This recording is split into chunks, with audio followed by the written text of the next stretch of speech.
Assalamu alaikum. How are you all? I hope all of you are doing well at your homes. In today's video, I am going to talk about post structuralism. तो post structuralism पे मैं एक detail video lecture पहले भी upload कर चुकी हूँ, जिसके अंदर हमने पोस्ट स्ट्रक्चरलिज्म को स्टडी किया था, उसकी डेफिनेशन को देखा था। हमने ये देखा था कि what is post structuralism with hyphen and with out hyphen. हमने उसके अंदर पोस्ट स्ट्रक्चरलिज्म का डिफरेंस देखा था विद स्ट्रक्चरलिज्म किच की कॉन्सेप्ट्स के अकॉर्डिंग, ठीक है। और पोस्ट स्ट्रक्चरलिज्म के उसके अंदर हमने जैक डरीडा के कुछ कॉन्सेप्ट्स को डिस्कस किया था और कुछ बेसिक राइटर के बारे में डिस्कस किया था। और अगर आप पोस्ट स्ट्रक्चरलिज्म को स्टार्ट से देखना चाहते हैं तो मैं आपको रिकमेंड करूँगी कि पहले आप उस वीडियो को देखें और फिर इस वीडियो को देखें। ये जो वीडियो है ये उसी का सेकेंड पार्ट है, और आज की ये जो वीडियो है इसके अंदर हम स्पेशली पोस्ट स्ट्रक्चरलिज्म के कुछ करेक्टरिस्टिक्स को तो डिस्कस करेंगे ही जो उस वीडियो के अंदर नहीं थे, ठीक है। कुछ more important characteristics of post structuralism को डिस्कस करेंगे, और इसके साथ हम पोस्ट स्ट्रक्चरलिज्म को डिस्कस करेंगे with the point of Peter Barry and Hans Bertens, ठीक है।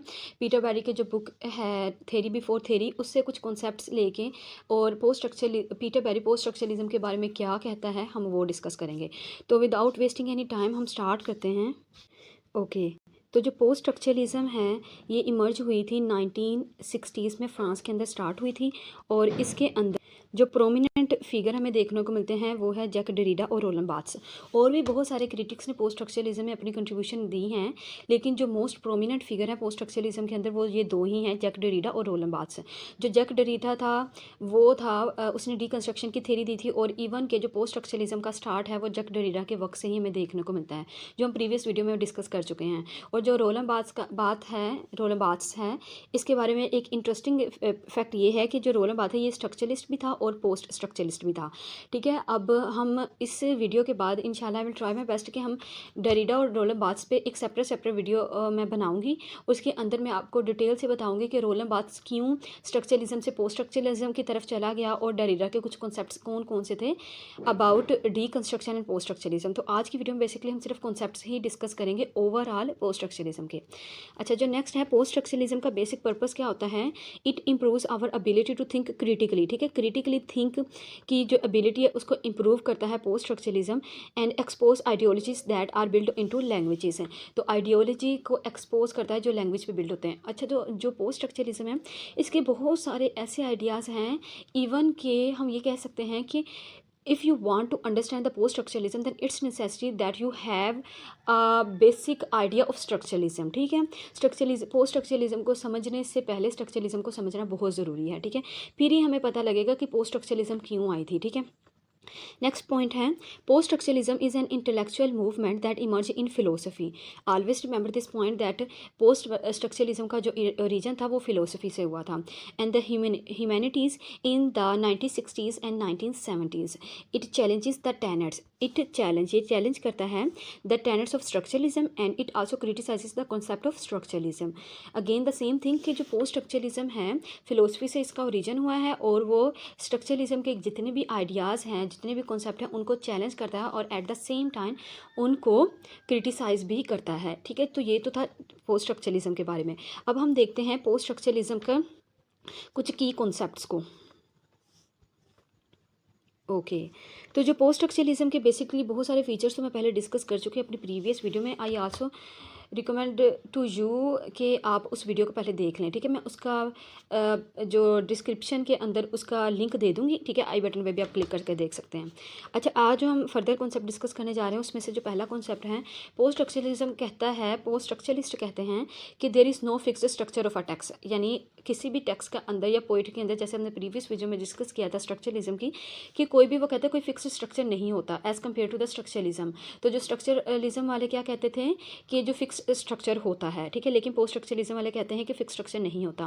वो कहते हैं there is no absolute meaning, different meaning होते हैं, वो मल्टीप्लिकेशन ऑफ मीनिंग्स पे बिलीव करते हैं पोस्ट स्ट्रक्चरलिज्म वाले। That's why they says that there is no absolute meaning, कोई भी कॉन्स्टेंट मीनिंग नहीं होता। मीनिंग आर नॉट फिक्स्ड, वो कहते हैं कि जो मीनिंग होते हैं वो फिक्स्ड नहीं होता, हर पर्सन की इंटरप्रिटेशन पे वो फोकस करते हैं रीडर की, तो इसलिए वो कहते हैं meanings are not fixed. No relationship between the signified and signifier, इस कॉन्सेप्ट को मैं पहले भी डिस्कस कर चुकी हूँ और अगेन यहाँ मैंने कॉन्सेप्ट इसलिए लिखा है कि ये जो कॉन्सेप्ट है ये इंपॉर्टेंट है, ठीक है। वो कहते हैं कि there is no relationship between the signifier and signified because one signifier leads towards another signifiers, और जिसकी वजह से एक सिग्निफिकेशन की चेन बनती चली जाती है। और वो कहते हैं कि जो सिग्निफाइड होता है वो तो हमारे पास मेंटल इमेज होता है ना, और जो सिग्निफायर होता है वो हमारे पास रिटन फॉर्म फिजिकल फॉर्म के अंदर होता है, और वो इसलिए कहते हैं कि कोई भी रिलेशनशिप नहीं होता। अब नेक्स्ट पॉइंट है language does not consist of the union of signifiers, वही कि लैंग्वेज यूनियन ऑफ सिग्निफायर्स पे कंसिस्ट नहीं करती and signifier, it consist only of the chain of signifiers, तो ये सिर्फ चेन ऑफ सिग्निफायर्स पे कंसिस्ट करती है। तो ये कॉन्सेप्ट बहुत इंपॉर्टेंट है, ये जब इस कॉन्सेप्ट को डिस्कस हम करेंगे तो ऑटोमेटिकली इस कॉन्सेप्ट के साथ हमारे पास सोशोर का नाम जुड़ जाता है, क्योंकि ये जो कॉन्सेप्ट है जो फर्डिनेंड दे सोशोर ने दिए थे, और वो कहता था कि उसने सिग्निफायर और सिग्निफाइड के कॉन्सेप्ट दिए हैं, ठीक है, इनके रिलेशन के अंदर बताता है, ठीक है, सिग्निफिकेशन की साइन की बात करता है। लेकिन ये जो पोस्ट स्ट्रक्चरलिज्म वाले हैं ये उनके कॉन्सेप्ट्स को रिजेक्ट करते हैं। नेक्स्ट जब हम इसके डिफरेंस को डिस्कस करेंगे तो आपको बहुत अच्छे से समझ आ जाएगी। नेक्स्ट जो हमारे पास कॉन्सेप्ट है वो है दैट पोस्ट स्ट्रक्चरलिज्म क्या स्ट्रक्चरलिस्ट क्या थे, दे रिजेक्ट द फिनोमेनोलॉजिकल आइडियाज़। अब जो फिनोमेनोलॉजिकल आइडियाज़ हैं पोस्ट स्ट्रक्चरलिज्म वाले इस आइडिया की रिजेक्ट करते हैं, ठीक है। अब सबसे पहले आपको ये समझते हैं हम कि फिनोमिनोलॉजिकल होता क्या है, फिनोमिनोलॉजी क्या होती है। It's the philosophy study of the structure, ठीक है, ऑफ एक्सपीरियंस एंड कॉन्शियसनेस। तो study of structure of experience की जो स्टडी होती है, और ये ऐसी फिलोसफी है, यानी अगर हम कह सकते हैं कि जो स्ट्रक्चर की स्टडी है that are based on our experience is called phenomenology, ठीक है। अब ये जो पोस्ट स्ट्रक्चरलिज्म वाले क्या कहते थे, वो कहते थे उनका ये आइडिया था कि जो भी हमारे पास नॉलेज है ना वो हम लेते हैं स्ट्रक्चर से, और जो स्ट्रक्चर से हम नॉलेज लेते हैं वो हमारे एक्सपीरियंस को पॉसिबल करता है। वो क्या कहते हैं कि एक्सपीरियंस के थ्रू और स्ट्रक्चर के थ्रू हम नॉलेज को फाइंड आउट करते हैं। लेकिन जो पोस्ट स्ट्रक्चरलिज्म वाले कहते हैं वो इसको रिजेक्ट करते हैं। वो कहते हैं पोस्ट स्ट्रक्चरलिज्म वाले आर्ग्यू करते हैं दैट फाउंडिंग नॉलेज इधर बेस्ड ऑन प्योर एक्सपीरियंस और सिस्टमेटिक स्ट्रक्चर, यानी जो एक्सपीरियंस पे बेस्ड होता है और सिस्टमेटिक स्ट्रक्चर पे जो नॉलेज बेस होता है वो इम्पॉसिबल है, हम इस वे से तो हम नॉलेज हासिल कर ही नहीं सकते। तो ये था पोस्ट स्ट्रक्चरलिज्म के आइडियाज़ के वो इस कॉन्सेप्ट को रिजेक्ट करते हैं। नेक्स्ट हमारे पास है डिस्कोर्स का कॉन्सेप्ट। तो जो डिस्कोर्स है ये मोस्ट इंपॉर्टेंट है। ये जो कॉन्सेप्ट है ये मिशेल फोको ने दिया था, ठीक है, और इसका डिस्कोर्स और पावर के बारे में बहुत बात करता है, पावर के आगे टाइप्स बताता है, लेकिन यहाँ सिर्फ मैंने बेसिक कॉन्सेप्ट लिखा है डिस्कोर्स का। तो डिस्कोर्स का मतलब क्या है, जो मिशेल फोको है वो डिस्कोर्स को इसलिए दिया था to denote a historically contingent social system that produce knowledge and meaning, ठीक है, social system that produce knowledge और मीनिंग। तो बेसिकली जो डिस्कोर्स का मतलब होता है डिस्कशन होता है, ठीक है। डिस्कोर्स बेसिकली हमारी लैंग्वेज से रिलेट करती है, और वो इसीलिए कहता है कि हमारे पास सोशल सिस्टम को डिनोट करता है डिस्कोर्स के थ्रू, जिससे हमारे पास मीनिंग और नॉलेज प्रोड्यूस होता है, ठीक है। ये था हमारे पास डिस्कोर्स का कॉन्सेप्ट। और इसके अलावा हम ये भी कह सकते हैं कि जो डिस्कोर्स हैं ये एक लैंग्वेज एक्टिविटी है जिसके अंदर स्पीच इंपॉर्टेंट होती है। अब जब हम मिशेल फोको को डिस्कस करेंगे आई विल ट्राई माई बेस्ट कि मैं इसको और डिटेल से डिस्कस करूं, पर आई होप कि आपको अब समझ आ गई होगी कि डिस्कोर्स होता क्या है, ठीक है। बेसिकली डिस्कोर्स का जो सरफेस मीनिंग होता है वो डिस्कशन होता है। आगे इसके अलावा डिस्कोर्स के अलावा वो एक और कॉन्सेप्ट की बात करते हैं जो मैंने यहाँ नहीं लिखा, आइडियोलॉजी। आइडियोलॉजी का कॉन्सेप्ट भी बहुत ज़्यादा है इसके अंदर पोस्ट स्ट्रक्चरलिज्म के अंदर। तो अगर हम आइडियोलॉजी देखें तो आइडियोलॉजी क्या होता है, एक सेट ऑफ बिलीव्स हो सकता है या आइडियाज़ हो सकता है फॉर ग्रुप ऑफ पीपल या इंडिविजुअल का। तो आइडियोलॉजी इसके अंदर भी वो डिस्कोर्स की बात करते हैं, ठीक है। वो कहते हैं कि जो डिस्कोर्स है या आइडियोलॉजी हैं ये आपस में रिलेट करते हैं, ठीक है। जो आइडियोलॉजी है वो ideology is made from discourse, और जिसके अंदर हम चीज़ों को समझते हैं कि किस तरीके से चीज़ बनी है, ठीक है। बेसिकली आइडियोलॉजी का मतलब होता है सेट ऑफ बिलीव्स।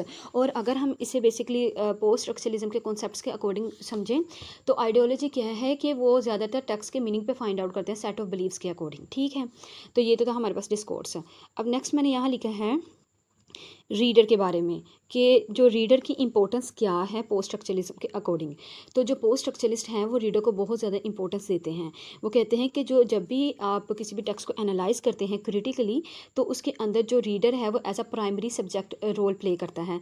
जबकि ऑथर है, ऑथर इज़ डेड की बात करते हैं। रोलन बार्थ्स के जो कॉन्सेप्ट्स हैं, that the death of the author is the birth of the reader. Roland Barthes ने ये कोट कही थी और इसने अपने वर्क्स के अंदर कही थी जब ये पोस्ट स्ट्रक्चरलिस्ट राइटर बना था। ठीक है, वो कहता है कि जो ऑथर का वो सेकंड रोल प्ले करता है, जबकि जो बेसिक रोल होता है मीनिंग को फाइंड आउट करने में वो रीडर का ही होता है। अब डेरिडा के भी कुछ कॉन्सेप्ट्स है लैंग्वेज के अकॉर्डिंग। जो पोस्ट स्ट्रक्चरलिज्म के आइडियाज़ थे ना, वो लैंग्वेज से थोड़े से डिफरेंट आइडियाज़ थे, लैंग्वेज के बारे में थोड़े डिफरेंट आइडिया थे फ्रॉम दैट ऑफ स्ट्रक्चरलिज्म। जो स्ट्रक्चरलिज्म वाले कहते थे कि जो लैंग्वेज है ना उसी के थ्रू हम मीनिंग को फाइंड आउट कर सकते हैं। ठीक है, और लेकिन जो पोस्ट स्ट्रक्चरलिज्म वाले कहते थे वो कहते हैं ऐसा नहीं है, वो लैंग्वेज पे बिलीव करते हैं लेकिन उनके जो कॉन्सेप्ट है वो डिफरेंट है स्ट्रक्चरलिज्म के आइडिया से। वो कहते हैं language is not a reliable thought, language एक रिलायबल टूल नहीं है। ठीक है, थ्रू लैंग्वेज आइडियोलॉजी प्रोग्राम्स, उसके लैंग्वेज के थ्रू ही आइडियोलॉजी हमें प्रोग्राम करती है। तो आइडियोलॉजी के बारे में डिस्कस किया, डिस्कोर्स के बारे में डिस्कस किया। ये जो कॉन्सेप्ट्स मैंने अभी डिस्कस किए हैं, मेक श्योर कि आप इन कॉन्सेप्ट को अच्छे से याद रखेंगे। These are the most important concepts about post structuralism. तो इसके साथ हमारी बेसिकली करेक्टरिस्टिक्स कंप्लीट हो चुकी हैं पोस्ट स्ट्रक्चरलिज्म की। तो now we are going to talk about post structuralism according to Peter Barry.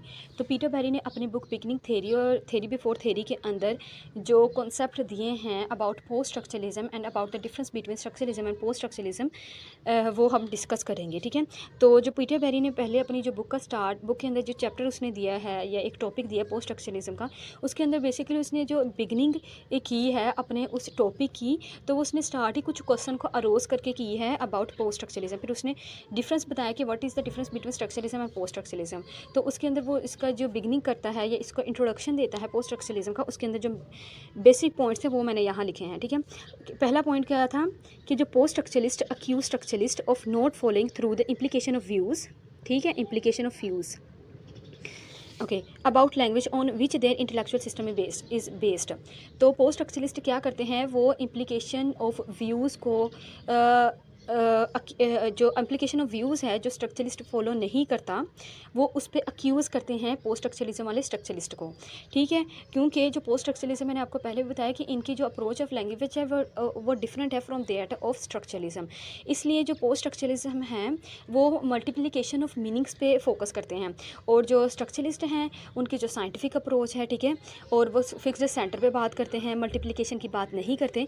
तो इसलिए जो पोस्ट स्ट्रक्चरलिस्ट हैं, पीटर बेरी कहता है कि जो पोस्ट स्ट्रक्चरलिस्ट हैं वो अक्यूज़ करते हैं स्ट्रक्चरलिस्ट पे that they do not follow the implication of views about language. ठीक है, नेक्स्ट है fixed intellectual references points are permanently removed by properly taking on board what structuralist said about language.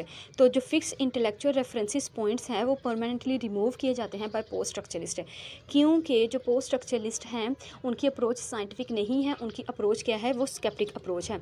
जो हमारा ये Peter berry है ये language anxiety की बात करता है इन पोस्ट स्ट्रक्चरलिज्म के अंदर। ठीक है, और जो वो कहते हैं कि जो फिक्स स्ट्रक्चर है ना वो फॉलो करते हैं, जो स्ट्रक्चरलिज्म वाले थे वो फिक्स स्ट्रक्चर को फॉलो करते थे, लेकिन जो पोस्ट स्ट्रक्चरिस्ट हैं वो फिक्स्ड इंटेलेक्चुअल रेफरेंस पॉइंट्स को परमानेंटली रिमूव करते हैं, फिक्सेशन नहीं है उनके अंदर। ठीक है, तो ये तो थी definition about post structuralism by Peter Barry. तो now we are going to talk about post structuralism according to Raymond Selden. ठीक है, रेमंड सेल्डन की एक बुक है, ये भी एक क्रिटिक ही है, उसकी एक बुक है a reader's guide to contemporary literary theory. वो अपनी बुक के अंदर स्ट्रक्चरलिज्म पोस्ट स्ट्रक्चरलिज्म के बारे में क्या कहता है, हम अब उनके आइडियाज़ को भी देखते हैं।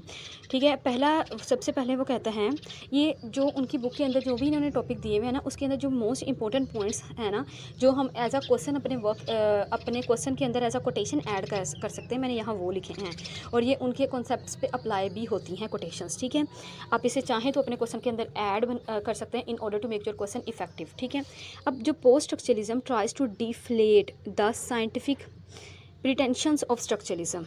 डिफ्लेट का मतलब क्या होता है?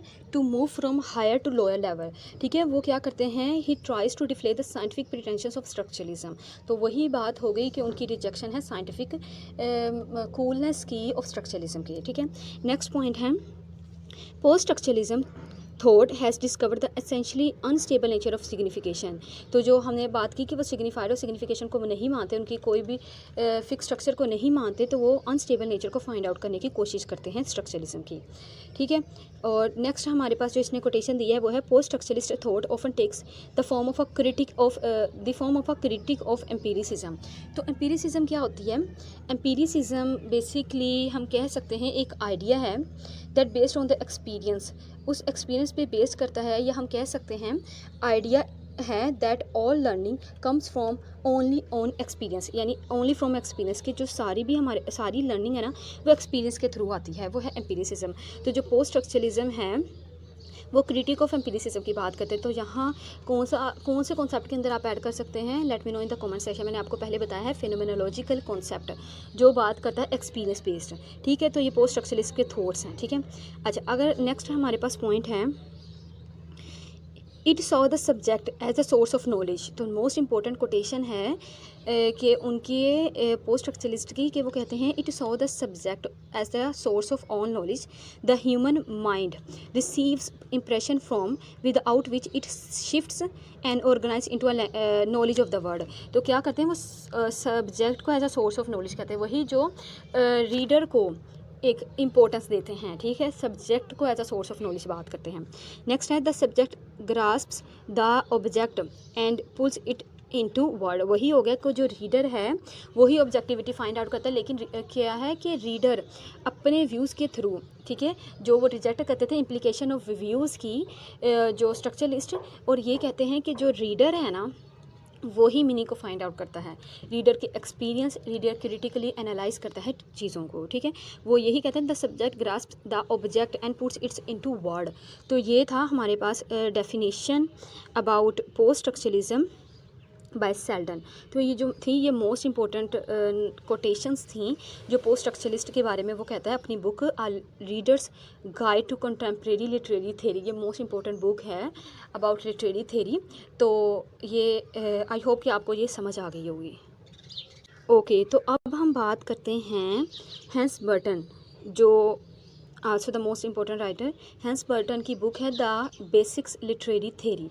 उसके अंदर वो पोस्ट स्ट्रक्चरलिज्म के बारे में क्या कहता है, उसकी मैंने कुछ कॉन्सेप्ट्स और कोटेशंस यहाँ ऐड किए हैं। पहला पॉइंट है post structuralism continues structuralism's preoccupation with language. ठीक है,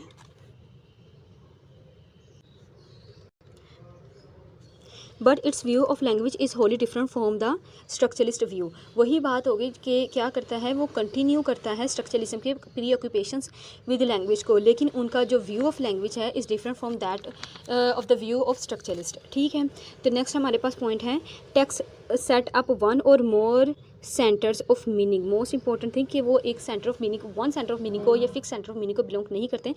वो कहते हैं कि जो टेक्स्ट के अंदर है वो multiple of centre of meaning हो सकते हैं in order to give them self stability and stop the potentially infinite flow of meaning that all text generate. ठीक है, अगेन वही थिंक कि ये मोस्ट इंपॉर्टेंट कोटेशंस हैं, तो वो टेक्स्ट के सेंटर मीनिंग पे फोकस नहीं करते। नेक्स्ट हमारे पास कोटेशन है post structuralism is a continuation and simultaneous rejection of structuralism. ठीक है, कि जो कंटिन्यूएशन एंड सिमुल्टेनियस रिजेक्शन है स्ट्रक्चरलिज्म की, not only literary structuralism but even more on the anthropological structuralism of Claude Levi Strauss. क्या है कि मैंने जब आपको स्ट्रक्चरलिज्म की वीडियो बनाई थी तो उस स्ट्रक्चरलिज्म की वीडियो के अंदर मैंने आपको बहुत डिटेल से बताया था सोशोर के आइडियाज़ को, स्ट्रक्चरलिज्म स्विस को, स्ट्रक्चरलिज्म प्रैक को, और स्ट्रक्चरलिज्म प्रैक के अंदर हमने क्लोज लेवी स्ट्रॉस की भी बात की थी, रोलन बार्थ्स की भी बात की थी। ठीक है, सोशोर को भी बहुत डिटेल से हमने डिस्कस किया था। तो जो रोलन बार्थ्स है वो भी एक स्ट्रक्चरलिस्ट था, उसके जो आइडियाज़ थे ये उनको भी एंथ्रोपोलॉजिकल आइडियाज़ थे उसके, वो उसको भी रिजेक्ट करते हैं पोस्ट स्ट्रक्चरलिज्म वाले। तो आई होप सो कि आपको ये अब अच्छे से समझ आ गया होगा कि जो पोस्ट स्ट्रक्चरलिज्म के जो बेसिकली आइडियाज़ हैं। अब मैंने आपको ये था कि हमारे पास जब भी हम किसी भी चीज़ को डिस्कस करते हैं then we must have the authentic material of that points, ठीक है। तो मैंने आपको बहुत ही एक प्रीसाइज करके डिफरेंट 3 बुक्स का मैंने रेफरेंस देके कि 3 बुक्स के अंदर क्या बात की गई है पोस्ट स्ट्रक्चरलिज्म के बारे में। पहले हमने लिटरेरी थ्योरी के बारे में बात की, फिर कॉन्टेम्प्रेरी लिटरेरी थ्योरी के बारे में, अब हमारे the basics of literary theory. इन तीनों बुक्स से हमने पोस्ट स्ट्रक्चरलिज्म को समझने की कोशिश की है। आई होप सो कि आपको पोस्ट स्ट्रक्चरलिज्म क्या है, उसके बेसिक कॉन्सेप्ट्स क्या थे, बेसिक राइटर जो फेमस राइटर इसके बारे में क्या कहते हैं, वो अच्छे से समझ आ गए होंगे। इसके अलावा अगर आपको कोई query then you can ask me in the comment section, and again that must watch in the previous video of post structuralism, ठीक है। जो पोस्ट स्ट्रक्चरलिज्म पे मैंने वीडियो बनाई है वो पहले वीडियो बनाई है, उसको आज आप देखें, ठीक है। और इससे उसको समझने से पहले ये भी नहीं समझिए कि आप स्ट्रक्चरलिज्म को भी देखें। स्ट्रक्चरलिज्म के कुछ आइडियाज़ जो पहले मैंने जो पिछली अपनी वीडियो बनाई है ना पोस्ट स्ट्रक्चरलिज्म पे, उसके अंदर मैंने ये आपको क्लियर कर दिया कि what is the difference between structuralism और पोस्ट स्ट्रक्चरलिज्म। तो this is all about of today's video. तो in the next video I will try my best कि हम उसके फर्दर डिफरेंस को समझने की कोशिश करें अकॉर्डिंग टू पीटर बैरी, ठीक है। पीटर बैरी की जो बुक है थ्योरी बिफोर थ्योरी, उसके अंदर वो बहुत अच्छे से हमें डिफरेंस बताता है। नो डाउट कि बहुत से दूसरे राइटर्स ने भी हमें बताया है डिफरेंस, जैसे कि ये कॉन्टेम्प्रेरी लिटरेरी थ्योरी और ये बेसिक लिटरेरी थ्योरी के अंदर जो स्टार्ट होता है वो स्ट्रक्चरलिज्म और पोस्ट स्ट्रक्चरलिज्म के डिफरेंस से स्टार्ट होता है। लेकिन जो पीटर बैरी का डिफरेंस है वो बहुत ऑथेंटिक है, बहुत इंपॉर्टेंट है, हम उसको डिस्कस करेंगे। So this is all about of today's video. If you have any query you can ask me in the comment session.